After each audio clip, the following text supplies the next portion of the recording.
我哋講到咧耶利米先知嘅履歷啦。咁耶利米先知究竟有咩履歷咧？今日如果有一個人嚟到我哋嘅面前，例如我哋係老闆咁講係嘛，係要揾份工，咁我哋都想睇下個履歷係嘛？如果今日耶利米先嚟到我哋嘅面前，佢會有乜嘢履歷咧？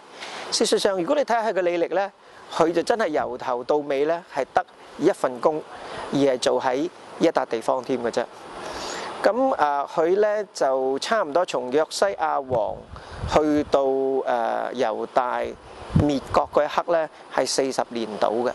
咁佢40年咧喺耶路撒冷一笪地方咧做先知。咁佢入去過邊度咧？有可能咧佢會去過幼發拉底河嘅。我哋實在唔知嘅，因為講到一個河喺第11章嗰度，但係嗰個河究竟係一個真係喺亞述嗰度嘅河啊，或者係近啲耶路撒冷另外一個河咧，就呢個學者係有得拗嘅。即是話咧，佢嘅人生命咧就真係唔係一個多姿多彩嘅人生啊！如果你諗住一個人做神嘅僕人係一個好刺激啊，成咁咧，實在耶利米正正就相反。佢最刺激係乜咧？佢最刺激嘅咧，佢嘅侍奉咧就係佢好多時咧係講啲嘢俾人聽到咧係好刺耳嘅，所以嗰啲人咧就逼迫佢嘅。甚至咩咧？甚至我哋知道亞拿達佢自己嘅村民係反對佢嘅。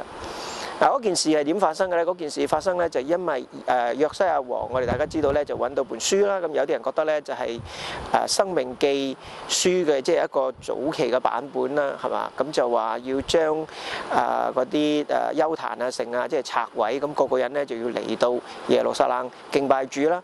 咁因為呢個係從聖經出現係出嚟噶嘛，咁所以咧耶利米先知咧就支持約西亞王咧，就即係中央化佢哋嘅敬拜嘅。但係亞拿達先知係先知嚟噶嘛，咁當時咧好多嗰啲唔同村啊，有慶典啊，成可能都會叫先知去嗰度即係獻下祭啊，成啊咁啊。